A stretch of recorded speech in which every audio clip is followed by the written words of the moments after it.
Esprit, Saint-Esprit, remplis-le ce matin pour annoncer ta parole qui est la vérité. Dans le nom de Jésus-Christ, sois béni. Nous bénissons aussi toute sa famille. Dans le nom de Jésus-Christ, sois béni Seigneur. Amen. Amen. Alléluia. Ça y est, c'est bon. Il est bon. Il est tout bon. Il est vers le haut. Voilà. Gloire à Dieu. Voilà. Alors, comme je disais ce matin, à l'étang d'Échenant, donc il y a tous les frères et sœurs, Régis et puis toute l'équipe des différentes cellules de maison de la région qui se réunissent pour un pique-nique. Alors, si vous connaissez le coin, moi je ne sais pas où c'est, mais si des fois vous voulez aller, bien, sentez-vous libre d'aller. Je lui ai dit que je faisais l'annonce ce matin, j'étais prévenu qu'hier, hein, alors c'est pas moi le coupable. Hein. Voilà. J'ai refait des petites cartes comme ça d'invitation, enfin vous pouvez donner de main à main aux personnes que vous rencontrez qui seraient intéressées. Donc il y a toujours le téléphone qui est ici, donc c'est un répondeur, vous pouvez appeler à n'importe quel jour de la nuit. Alors vous ne réveillez pas notre frère Samuel, hein, il aura déjà préenregistré le... Oui, quoique c'est possible, ça n'est pas à quelle heure vous appelez. Mais donc c'est un message que Samuel renouvelle chaque semaine, enfin je pense environ, un peu plus, voilà. Et puis donc vous pouvez même laisser pour nous un message, mais pour Samuel, pour prier pour un besoin particulier. Enfin il reste là, un message réconfort. Alors il y a les horaires des réunions. Alors j'ai changé un peu, c'est les sites internet qu'il y avait auparavant. Donc j'ai mis en premier la porte ouverte de Mulhouse hein, comme site, le site de la FEPEF, le CEP de Port-Entruy, et aussi le Top Chrétien, Radio Méga, et puis aussi le compte Facebook où vous pouvez retrouver les messages qui sont prêchés ici le dimanche matin, puis aussi toutes des exhortations que j'essaie de tenir à jour chaque jour. Voilà. Et de l'autre côté, donc vous avez toujours lisez la Bible, Patrimoine de l'humanité, Rencontre Espérance, deux textes bibliques. Alors j'ai changé le nom, c'était, vous vous souvenez, Église protestante, je ne sais plus quoi. Voilà. Donc j'ai changé, puisque nous sommes maintenant membres de la FEPEF, donc j'ai indiqué sur la carte Église évangélique, membre de la Fédération des Églises du Plein Évangile en francophonie, hein, parce que c'est ce que veut dire FEPEF. Voilà, donc on est membre de cette fédération, avec l'adresse, et le numéro a changé, c'est plus le fixe qui est indiqué là, mais c'est mon portable. Donc les personnes qui appellent ce numéro, ils montent tout de suite au bout du fil. Hein, alors ne faites pas de blagues. Hein. Et puis là, vous avez donc le mail. Voilà. Donc je vous laisse ces petites cartes. Hein. J'en ai commandé 250. Vous pouvez en prendre. On va essayer d'épuiser les anciennes. Et puis donner ces nouvelles cartes. Et puis peut-être qu'on refera sous une autre forme. Enfin, pour l'instant, ça va tenir. Parce que l'adresse est toujours ici. Vous savez qu'on cherche une nouvelle salle. Alors, voilà. Je vais aller faire un tour tout à l'heure parce que j'ai repéré un truc. Mais on ne sait pas trop comment ça va se développer par la suite. Là, j'ai vu qu'il y avait une maison. Alors, bien sûr, on ne peut pas louer une maison, hein, c'est un achat.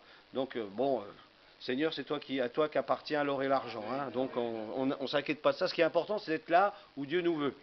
Alors, c'est une maison, au rez-de-chaussée, vous avez... Bon, en tout, ça fait 200 mètres carrés.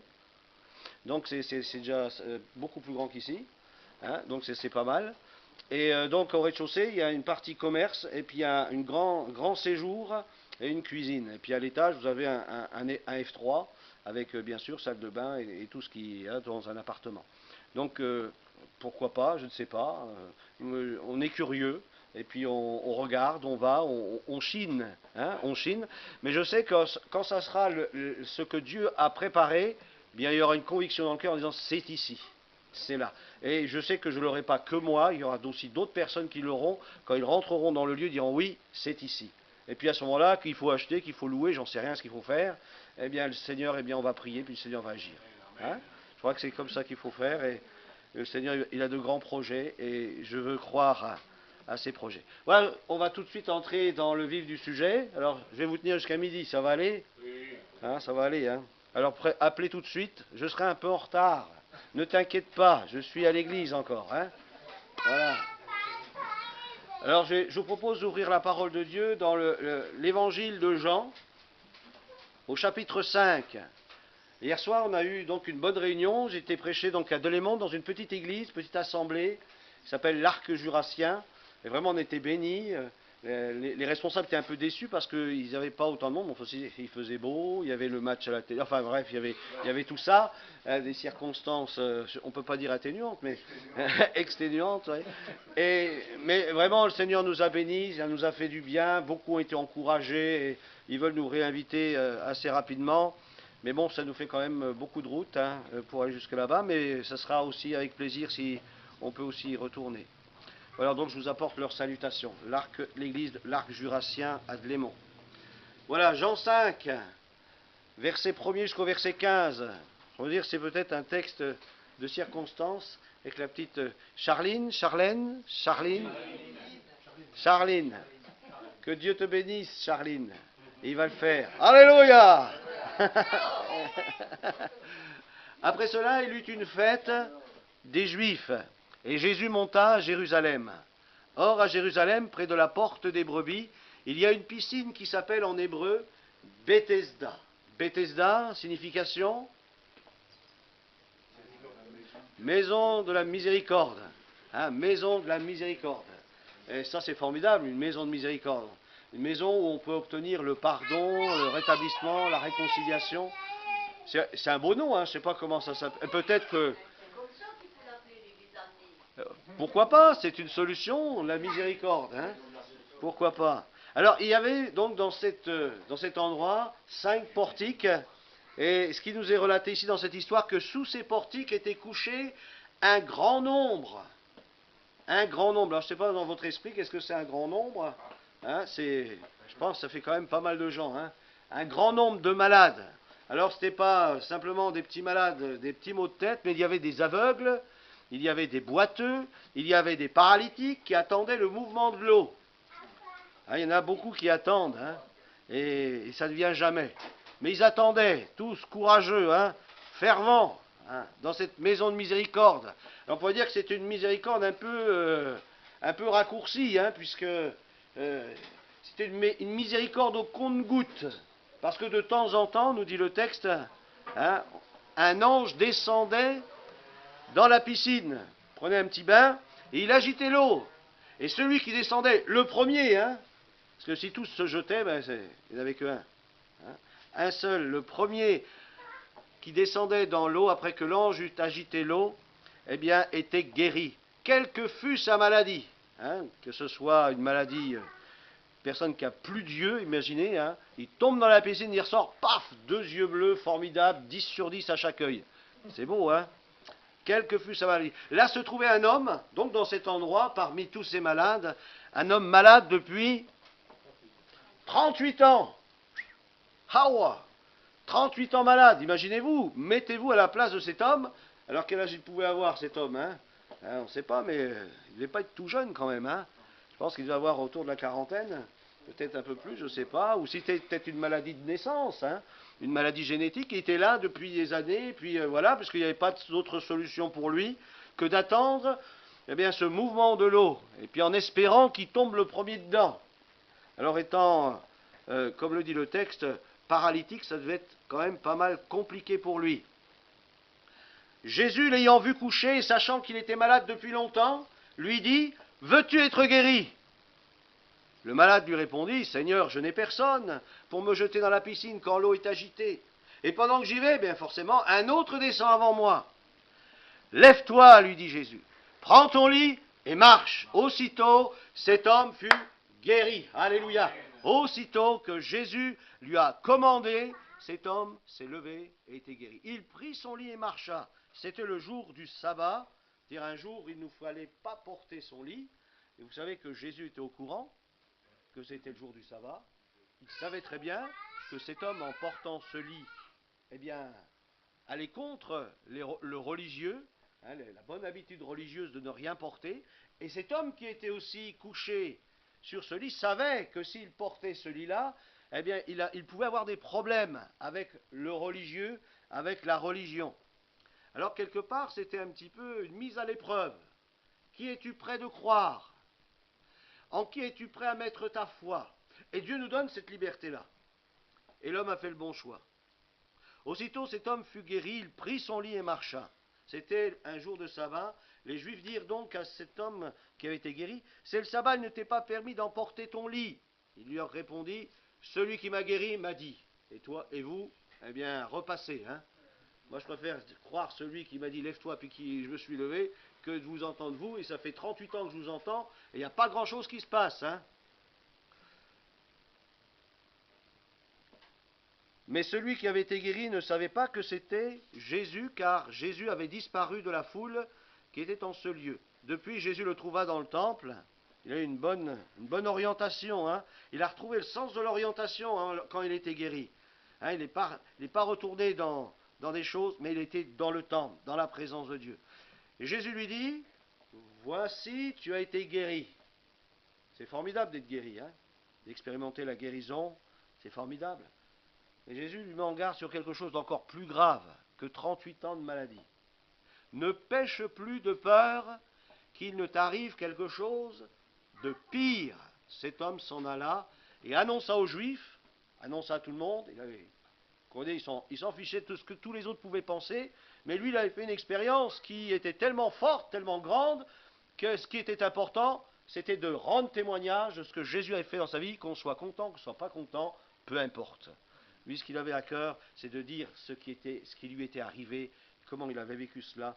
Et il annonçait aux Juifs que c'était Jésus qui l'avait guéri. On va reprendre ce texte. Il y eut une fête. Et on voit que Jésus, il va à la fête. Formidable. Mais en allant à cette fête, qu'est-ce qui se passe? Eh bien, il passe par un endroit où là, ce n'est pas la fête du tout. Où là, c'est la tristesse. Où là, c'est la déprime. Où là, c'est l'enfer, on pourrait dire. Hein. C'est l'enfer. Je ne sais pas si vous êtes entré dans un endroit comme cela, où il y avait toutes sortes de gens malades, mais pas des petites maladies. Hein. Je ne sais pas si on peut rentrer dans un centre où il y a plein de gens qui sont atteints de cancer, où ils ont été... Ou alors, on parle aussi des centres de rééducation. Je ne sais pas si vous avez déjà été dans un centre de rééducation. Vous voyez les gens, il leur manque des membres, etc. C'est pouf. Vous dites, mais qu'est-ce qui s'est passé là hein et les gens, ils sont là, ils sont rassemblés, et il y a une souffrance terrible qui est là. Et Jésus, il va à la fête, mais il passe. Et il s'arrête à cet endroit, à la piscine de Bethesda. Alors la piscine de Bethesda, ce n'est pas les eaux thermales. Hein. Il y en a qui peuvent penser, ça peut être les eaux thermales du coin, où là l'eau est chaude, et puis ça fait du bien pour les articulations. Non, non, non. La piscine de Bethesda, ça avait un rapport avec la porte des brebis. Hein, puisqu'il nous est dit, or à Jérusalem, près de la porte des brebis, il y avait en hébreu une piscine qui s'appelait Bethesda. C'est-à-dire que cette porte des brebis, elle servait aux brebis. Hein, aux brebis. Non pas pour les traire, pour faire du bon fromage, mais non, elles allaient au sacrifice. Hein, elles allaient au sacrifice. Et avant d'aller au sacrifice, eh bien, cette piscine servait à nettoyer les animaux. Parce qu'on ne voulait pas présenter à Dieu ou au sacrificateur eh bien, des animaux qui seraient sales. Donc ils étaient à la piscine, on les lavait, on les brossait, on les nettoyait, et ensuite on les faisait entrer par la porte des brebis, et puis ensuite elles allaient être sacrifiées pour le péché. Jésus a dit, je suis la porte des brebis. Celui qui entre par moi, il sera sauvé. Alléluia. Alors, c'est formidable, hein. Jésus, il vient, lui qui va donner sa vie sur le bois de la croix, qui vient pour être crucifié, il vient pour être sacrifié, eh bien lui aussi s'arrête dans cette piscine de Bethesda. Il ne nous a pas dit s'il a pris un bain là, mais il n'avait pas besoin de prendre de bain. Hein. Il était pur, il était sans tache. Il est l'agneau pur et sans tache qui a été donné aux hommes pour le salut de nos âmes. Alors là, au milieu de ces malades, il voit un homme. Alors, tous ces hommes qui étaient là, toutes ces personnes, hommes, femmes, peut-être même des enfants, c'est pas indiqué, mais il est parlé de malades. Vous savez, la maladie, elle ne fait pas de différence. Hein. Que tu sois un homme, que tu sois une femme, que tu sois un enfant, que tu sois un nouveau-né, la maladie ne fait pas de différence. Tu peux être aussi piégé par la maladie, quel que soit ton âge. Et quelle que soit ta situation sociale, riche ou pauvre, devant la maladie, bien on est tous égaux, hein. Peut-être pas au niveau des médecins, mais au moins au niveau de la maladie, nous sommes tous égaux. Hein. Attendre le miracle sans espoir. Vous voyez cet homme qui est là depuis 38 ans, dans la souffrance, qui attend eh bien, l'eau qui bouge. Alors je ne sais pas comment il devait lorgner l'eau qui devait bouger, mais là il attendait depuis 38 ans. Hein, mais Quand on y pense, on dit, mais c'est possible, 38 ans. Hein, tous les jours, aller à cet endroit-là, poser le gars, et puis chaque jour, il était là, puis il orgnait l'eau. Alors, je ne sais pas s'il y avait, à un moment donné, ses yeux, il devait, je sais pas, puis il devait, bon, ça devait être... Et puis, parce qu'il fallait être le premier. Hein, et lui, il était paralysé, donc il fallait qu'il y ait quelqu'un qui le prenne. Alors, je ne sais pas, ça ne pouvait pas être un boiteux qui le prenne pour y aller, hein, parce que déjà, le boiteux avait déjà du mal à marcher. Alors, il était là, quelque part, il attendait quelque chose qui sait lui-même, puisqu'il le dit, je n'ai personne. Alors, il attend quelque chose qui n'arrivera jamais. Quelle foi, hein. Les gens, ils ont une foi extraordinaire, hein. Moi, il m'épate, ce gars. Hein. Je suis là, je sais que ça sera impossible que j'aille dans l'eau, mais je suis là. Incroyable. Hein. Il y en a qui peuvent attendre longtemps comme ça. Hein. Mais heureusement, il y a une solution pour lui, il y a Jésus qui passe. Quelle opportunité, quelle grâce. Vous imaginez, pendant tous ces temps, pendant 38 ans, il n'a pas vu Jésus passer. Puis là, arrive un moment donné, paf, c'est le temps extraordinaire. Là, Jésus passe à ce moment-là. C'est comme pour cette Samaritaine. Jésus passe, il devait passer par Sichar, et puis là, il s'arrête tant qu'il parle à la femme samaritaine. Sa vie est changée. Cette ville de Sichar est touchée par l'évangile. Formidable. Cet homme, cet aveugle, Bartimée, il fallait que Jésus passe par Jéricho, il passe, et puis d'un seul coup, un homme est là, il dit, Jésus, fils de David, aie pitié de moi. Et puis là, cet homme guérit, alléluia, un homme aveugle. Quand Jésus passe, comme dirait quelqu'un, il ne faut pas louper le coche. Parce qu'il passe une fois, ce n'est pas dit qu'il passe deux fois. Mais quand il passe, Seigneur, je veux recevoir. Alors cet homme, il était là, et Jésus lui dit, mais veux-tu être guéri? Parce que, fin de compte, il y a tellement d'années que tu attends comme ça. Est-ce que tu crois encore que c'est possible? Est-ce que tu crois encore que c'est possible? La maladie, elle nous enferme tellement dans des habitudes. Tellement l'habitude de prendre mes petits cachetons tous les matins, tous les soirs, tous les midis. Hein, tellement l'habitude de faire ceci ou de faire cela qui est en rapport. La maladie, elle fait partie de ma vie.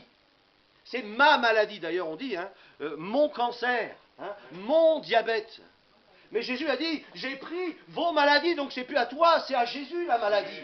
Hein? Les maladies, les infirmités, Jésus les a pris à la croix, donc elles ne t'appartiennent pas. Tu n'as pas le droit de te complaire dans ta maladie, parce que Jésus a payé le prix sur le bois de la croix. Il a pris nos maladies, il a pris nos infirmités. Dans cette piscine de Bethesda, il nous est parlé de 5 portiques. Vous savez que dans la Bible, le chiffre 5, c'est un chiffre symbolique. Vous retrouvez toutes sortes de chiffres dans la parole de Dieu et qui ne sont pas positionnés à tel endroit par hasard.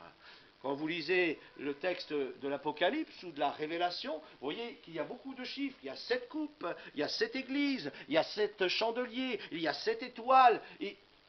Mais ça a une signification, ça ne veut pas dire que forcément il y en ait 7. Hein, et ça nous parle d'une plénitude, de quelque chose. Et vous savez que dans ce texte, 5 portiques, le chiffre 5 a aussi son importance. C'est le chiffre de l'homme, nous dit la parole. Hein. C'est le chiffre de l'homme, pourquoi ça nous parle de la faiblesse de l'homme. Mais aussi c'est le chiffre où il nous est parlé de la Torah, des 5 livres de Moïse. Les 5 livres de Moïse. Et là on pourrait dire que la miséricorde, on essayait de se réfugier sous la parole de Dieu. Est-ce que la parole de Dieu, elle a quelque chose pour toi?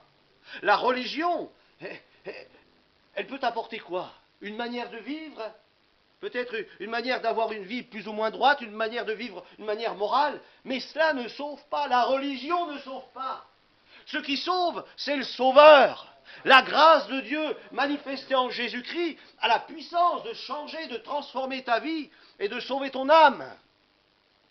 La religion peut aider l'homme à vivre sur cette terre, mais ne peut pas l'aider à entrer dans le ciel, parce qu'il n'y a qu'une seule porte, et Jésus est la porte. Amen. Alors je vais avancer. Alors Jésus dit à cet homme, vous vous souvenez, veux-tu être guéri? Le Seigneur nous laisse la liberté. Est-ce que tu veux être sauvé? Est-ce que tu veux être heureux? Est-ce que tu veux le bonheur? Est-ce que tu veux la paix? Est-ce que tu veux le pardon de tes péchés? Est-ce que tu veux? Mais il laisse l'homme libre. Le diable, il ne vous laisse pas libre. Le diable, il vous oppresse, il vous opprime. Il vous livre en prisonnier, esclave. Mais Jésus, il vient pour libérer les esclaves. Il vient pour nous délivrer de nos chaînes. Il vient pour nous accorder sa grâce. Jésus a dit, lorsque je serai élevé, j'attirerai tous les hommes à moi. Et lorsqu'il parle de ce texte dans l'évangile de Jean, chapitre 3, et juste avant, il parle de Moïse qui, dans le désert, éleva le serpent. Vous savez que les Juifs, lorsqu'ils sont passés la mer Rouge et qu'ils sont entrés dans le désert, eh bien, ils ont été pas toujours gentils, et puis ils faisaient beaucoup de choses qui n'étaient pas sympathiques, hein, selon la parole de Dieu. Et à un moment donné, le Seigneur leur a envoyé des serpents mordants, des serpents brûlants. Voilà. Et puis, il y a beaucoup de gens qui sont morts. Et puis, ils ont commencé à crier vers Dieu. Vous savez, parfois, l'épreuve nous amène à nous tourner vers Dieu. L'épreuve, parfois, elle sert le Seigneur. On dit parfois même que le diable, il fait une œuvre qui le trompe. Parce que le diable, lorsqu'il veut faire périr quelqu'un, lorsqu'il veut détruire quelqu'un, la chose que la personne peut faire encore, c'est crier à Dieu. Et là, le Seigneur vient et il délivre. Parce qu'il est près de ceux qui ont le cœur brisé. Il est près de ceux bien qui sont dans la souffrance. Et souvent, le diable il fait une œuvre qui le trompe parce que lorsqu'il veut détruire quelqu'un, eh bien, le réflexe de cette personne, souvent, eh bien, c'est de crier vers Dieu. Parce que lorsqu'on n'a plus le secours humain, on cherche le secours divin. Et c'est là que le Seigneur vient en aide. Elle nous a parlé de ce serpent, puisqu'ils ont prié. Moïse aussi a prié pour le peuple. Et le Seigneur a dit, il faut que tu te fasses une perche. Et que sur cette perche, tu te façonnes un serpent d'airain. Et tous ceux qui tourneront leur regard vers pas vers l'horloge, mais vers le serpent d'airain, eh bien, ils seront guéris. Alors bien sûr, peut-être dans l'équipe, il y avait qu'est-ce que c'est que cette histoire? Alors il suffit qu'on regarde et puis on est guéri. Qu'est-ce que c'est que ce truc, hein? Imaginez, on n'a pas besoin de médicaments, on n'a pas besoin de ceci, on n'a pas besoin de s'amputer le pied parce que ce serpent m'a mordu. Il suffit juste de lever les yeux et puis de regarder, puis on sera guéri. Oui! Parce que c'est la parole de Dieu qui le dit, ce n'est pas la parole d'un homme. Tous ceux qui tourneront leur regard vers ce serpent d'airain, eh bien seront guéris. Et ce venin de ces serpents brûlants disparaîtra de votre corps. Formidable. Et Jésus a dit, comme ce serpent d'airain a été élevé, et comme les hommes et les femmes et les enfants devaient tourner leur regard vers ce serpent d'airain pour être délivrés de la mort, eh bien de même, tous ceux qui tourneront leur regard vers moi lorsque j'aurai été élevé sur le bois de la croix, eh bien recevront le salut. Et vous savez que dans le salut, il y a plusieurs choses dans le salut. Le salut, ce n'est pas simplement le salut de l'âme, quoique c'est le plus important, mais il y a aussi la guérison, il y a aussi la délivrance, il y a aussi la transformation, il y a la nouvelle naissance, où les choses anciennes sont passées, toutes choses sont devenues nouvelles. Hein? Mais il nous faut regarder. Dans l'Épître aux Hébreux, il nous est parlé, d'ailleurs c'était Samuel qui nous en a parlé il n'y a pas si longtemps que ça, de tourner nos regards, de fixer nos regards, on pourrait dire de visser nos regards sur Jésus. Fixer nos regards sur Jésus. Parce que c'est là qu'est la délivrance. C'est là où nous pouvons hériter les promesses de Dieu. C'est de la croix que découlent les promesses du Seigneur. Promesses de salut, promesses de guérison, promesses de rédemption, promesses de délivrance. Jésus, à la croix du calvaire, il a pris nos péchés, il a pris nos maladies, il a pris nos infirmités, mais il a aussi pris notre malédiction. Il a pris aussi notre condamnation. Il a pris bien ce qui nous rendait infirmes spirituellement et morts spirituellement. Il a pris toutes ces choses à la croix. Et pour être délivré, il suffit simplement d'obéir à la parole de Dieu, de croire ce que Dieu dit. On a parlé de la foi ce matin. Notre foi ne doit pas être orientée dans la religion, dans le religieux, parce que c'est une personne qui sauve, c'est Jésus-Christ. C'est lui qui sauve, c'est lui qui délivre. Alors croire dans la parole de Dieu. 5 moyens de sortir de la superstition de la croyance. Je vais vous dire 5 versets. Tout d'abord, vous dire simplement que dans Jean au chapitre 1, au verset 14, il est écrit « Et la parole a été faite chair ». Jésus n'est pas apparu comme ça dans le monde. Hein? Jésus, plutôt la parole, existait de toute éternité. La parole était avec Dieu et la parole était Dieu, nous dit l'Écriture. Et cette parole, elle s'est incarnée. Elle a pris un habit d'homme. Et cet habit d'homme s'est appelé Jésus. On lui donnera le nom d'Emmanuel qui signifie Dieu avec nous. il est venu et il a marché au milieu de nous. Lui, la parole éternelle, a pris un habit humain et a marché au milieu des hommes. Et lorsqu'il parlait, les choses se manifestaient. Il apportait la parole de Dieu. Il était la parole faite chair. Et elle habitait parmi nous, pleine de grâce et de vérité. Nous avons contemplé sa gloire. Une gloire comme la gloire du Fils unique venu du Père. 5 paroles.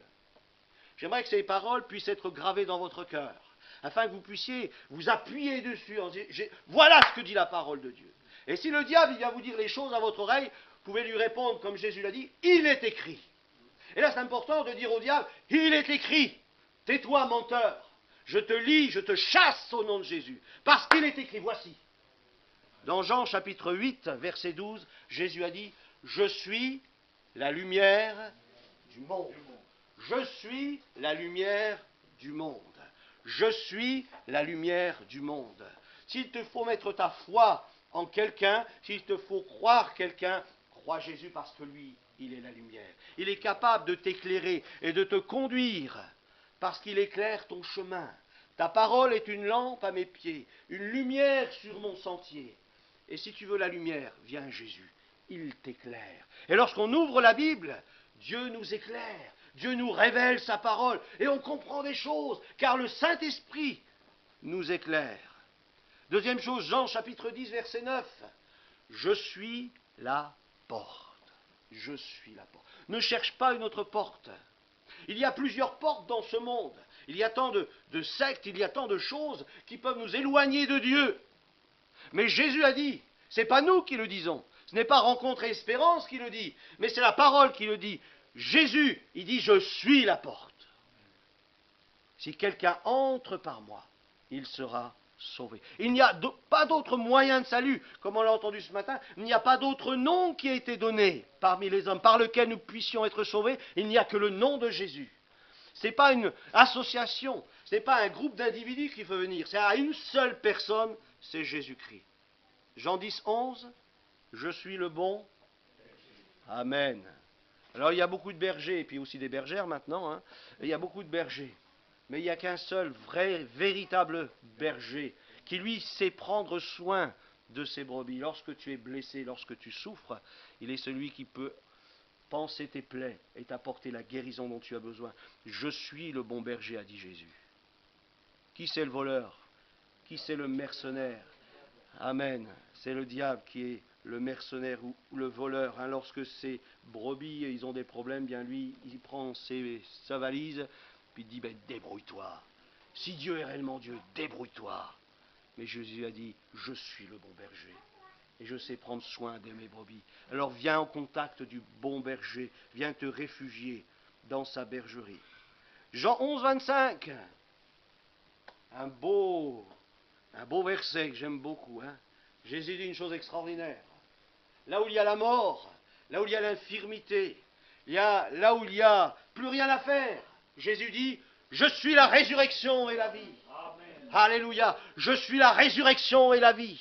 Comme je disais hier, s'il y a quelque chose qui est mort dans ta vie, Christ a la puissance de ressusciter ce qui est mort. Alléluia. Parce que c'est lui qui a créé les cieux et la terre. C'est lui qui a tout fait. Sa parole est éternelle, sa parole est puissante et elle est suffisante pour te donner une vie nouvelle. Il peut ressusciter ta vie. Il peut ressusciter ton couple. Il peut ressusciter peut-être ce que le médecin a vu qui était mort en ton sein. Christ a la puissance, au travers de sa parole, de le ressusciter, de le ramener à la vie. Alors, peut-être au milieu de nous, il y a des gens qui sont malades, qui ont des problèmes au niveau du pancréas, hein, au niveau du foie pour d'autres. Mais Jésus a la puissance de te guérir et te donner un foie tout neuf, un pancréas tout neuf. Alléluia. Je suis la résurrection et la vie. Une dernière clé pour votre cœur. Jean 14, verset 6, c'est celui qui m'a amené à réaliser que Dieu pouvait tout et délivrer ma famille de l'occultisme. Eh bien, c'est ça, cette parole-là. Jésus a dit, je suis le chemin, je suis la vérité et je suis la vie. Je suis la vérité, je suis la vie, je suis le chemin. Il n'y a pas d'autre chemin. Il y a tant de chemins. Vous savez, il y a quelque temps en arrière, on disait que toutes les routes menaient à Rome. Même maintenant, c'est plus trop le cas. Hein. Mais il y a qu'un seul chemin qui mène au ciel. C'est Jésus. Jésus qui a dit, je suis le chemin. Il n'y a pas d'autre chemin. Ne cherchez pas un autre chemin. Hein, il y en a qui empruntent le chemin de l'islam, vous voyez où ça les conduit. Il y en a d'autres qui empruntent le chemin du bouddhisme, vous voyez où ça peut les conduire. Mais il y a un chemin, c'est le chemin de la vie. Et ce chemin de la vie, c'est Jésus-Christ. Et il n'y a pas d'autre chemin. Il n'y a qu'un seul chemin pour le salut, un seul chemin pour la bénédiction, c'est Jésus. Alléluia. Alors on va aller plus loin. Alors le miracle est un signe. Et moi je crois au miracle. Parce que j'en ai vu dans ma famille, j'en ai vu pour moi, j'en ai vu autour de moi. Bien souvent, j'ai vu Dieu agir de différentes manières. Et beaucoup de témoignages aussi sont venus à mes oreilles pour me dire combien Dieu était agissant. Dans ma famille, il y a eu une résurrection de mort. Alors c'est pour vous dire que je crois au miracle. Hein. Et ça, j'y crois de tout le monde. Mais ce n'est qu'un miracle, un signe. Le miracle n'est qu'un signe. Le miracle ne vous sauve pas. Hein? Vous pouvez voir un miracle, mais rester dans vos péchés et partir. C'est pour ça que c'est important. Le salut de notre âme, c'est le plus important. Et vraiment, je vous invite à faire une rencontre personnelle avec celui qui est le Sauveur, pour être sauvé de ses péchés. Malgré tant de miracles, dans Jean chapitre 12, verset 37, qu'il avait fait en leur présence, ils ne croyaient pas en lui. Vous vous rendez compte? Malgré les miracles, qui sont des signes pour montrer que la parole de Dieu est la vérité, ils ne croyaient pas en Jésus, qui était lui le chemin qui mène au ciel, qui mène au Père, celui qui nous réconcilie avec le Père. Ils ne croyaient pas en lui malgré les signes. Dans Luc 16, verset 31, encore quelque chose, encore le plus fort. Vous vous souvenez de l'histoire du riche et de Lazare? Eh bien, c'est ce riche, il dit à Abraham, mais s'ils n'écoutent pas Moïse et les prophètes, c'est le Seigneur qui parle, ils ne se laisseront pas persuader quand bien même un mort ressusciterait. Et vous savez que lorsque Jésus a ressuscité Lazare, eh bien c'est là où les Juifs religieux de l'époque se sont organisés pour non seulement tuer Lazare, ils voulaient le renvoyer là, dans le tombeau, mais aussi pour tuer Jésus.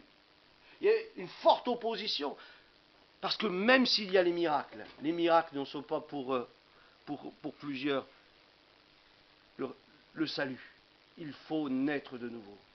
Les miracles, ce sont des signes, et les signes sont là pour nous conduire au Sauveur. Les signes du royaume sont des manifestations qui témoignent et accompagnent le message de l'Évangile. Tu es témoin d'un miracle, eh bien, gloire à Dieu. Mais maintenant, il faut que tu donnes ton cœur au Seigneur. Il faut que tu donnes ta vie à Jésus-Christ, parce que maintenant, tu sais qui est Jésus. Jean 5, 48, Jésus lui dit, « Si vous ne voyez des miracles et des prodiges, vous ne croyez point. » C'est vrai, c'est important qu'il y ait les signes, qu'il y ait les miracles. Dans Acte 2, 22, il nous dit, « Hommes Israélites, écoutez ces paroles, Jésus de Nazareth, cet homme à qui Dieu a rendu témoignage devant vous par les miracles, par les prodiges, et les signes qu'il a opérés au milieu de vous. » Et ça, c'est vrai, c'est important. Il y a les signes qui doivent accompagner la prédication de l'Évangile pour attester que le message est vrai. Mais chacun, nous avons la responsabilité de venir pour recevoir le salut de notre âme, qui est bien supérieur à la guérison physique. Notre âme a besoin d'être sauvée. Il est venu sauver nos âmes. Alors, face au message que vous venez d'entendre, votre vie peut changer. Comme cet homme, où Jésus lui a dit, « Veux-tu être guéri ?» Chacun en a sa responsabilité. Est-ce que tu veux être sauvé? Ah, moi je suis bien comme ça. Je suis bien dans mon péché. Ça me plaît bien. Ah, ben tant que tu aimes le péché, ben, tu partiras avec pour l'éternité, mais certainement pas du côté de Dieu. La parole de Dieu nous invite à nous repentir de nos péchés et à nous convertir, c'est-à-dire à tourner le dos à nos péchés et à prendre une autre direction, à venir vers lui. Répondre à l'appel de Jésus-Christ et de se lever sur sa parole, c'est-à-dire croire ce que Dieu dit.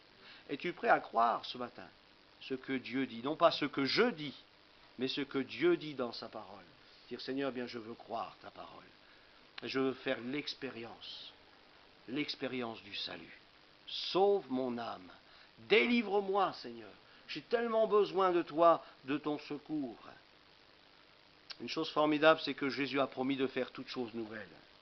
Dans 2 Corinthiens, chapitre 5, verset 17, est écrit... Qu'est-ce qui est écrit? 2 Corinthiens 5, 17.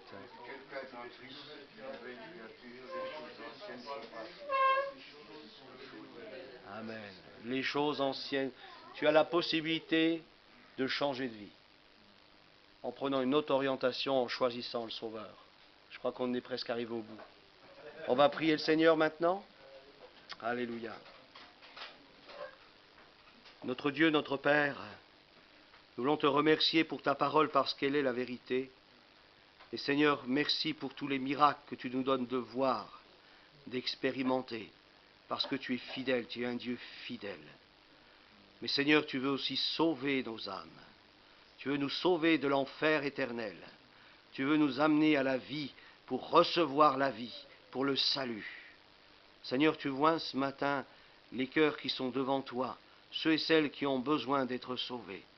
Je te prie d'agir par ton esprit, car c'est toi qui convaincs de péché, de justice et de jugement. C'est toi qui fais l'œuvre de la nouvelle naissance. C'est toi qui transformes les vies, qui fais naître d'en haut.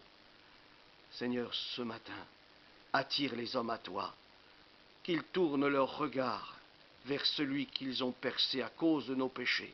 C'est nous qui t'avons crucifié, Seigneur, à cause de nos péchés, à cause de notre mauvaise manière d'être, de notre nature pécheresse.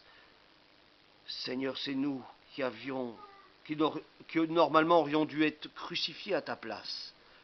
C'est nous qui devions mourir, non pas toi.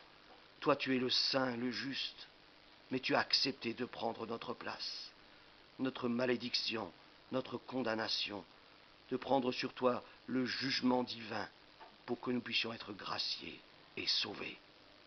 Ce matin, pendant que nous avons nos têtes baissées, s'il y a quelqu'un au milieu de nous qui veut recevoir ce salut de Dieu, je vous invite simplement à lever votre main à votre place, comme un signe devant Dieu que vous êtes prête ce matin à recevoir ce salut. Si ce matin, il y a quelqu'un au milieu de nous qui veut recevoir ce salut, je vous invite simplement à lever votre main à votre place. Veux-tu recevoir ce matin ce salut? Es-tu prêt? Es-tu prêt? Le Saint-Esprit presse ton cœur. Le Saint-Esprit est là parce qu'il veut agir pour sauver ton âme. Le Saint-Esprit veut glorifier Jésus, veut élever Jésus. Et ce matin, il t'interpelle et il t'appelle à venir à la croix pour accepter Jésus-Christ comme ton Sauveur et comme ton Seigneur. Une dernière fois, y a-t-il une seule personne dans ce lieu qui est prête à lever sa main et à dire « Seigneur, j'ai besoin de toi. J'ai besoin que tu me sauves. » Alléluia. Alléluia. Seigneur mon Père, toi qui sondes les cœurs et les reins, toi qui sais toutes choses, je te prie d'intervenir et de manifester ta gloire. Tu connais la détresse de l'homme, de la femme qui sont séparés de toi, combien ils sont une proie à l'adversaire.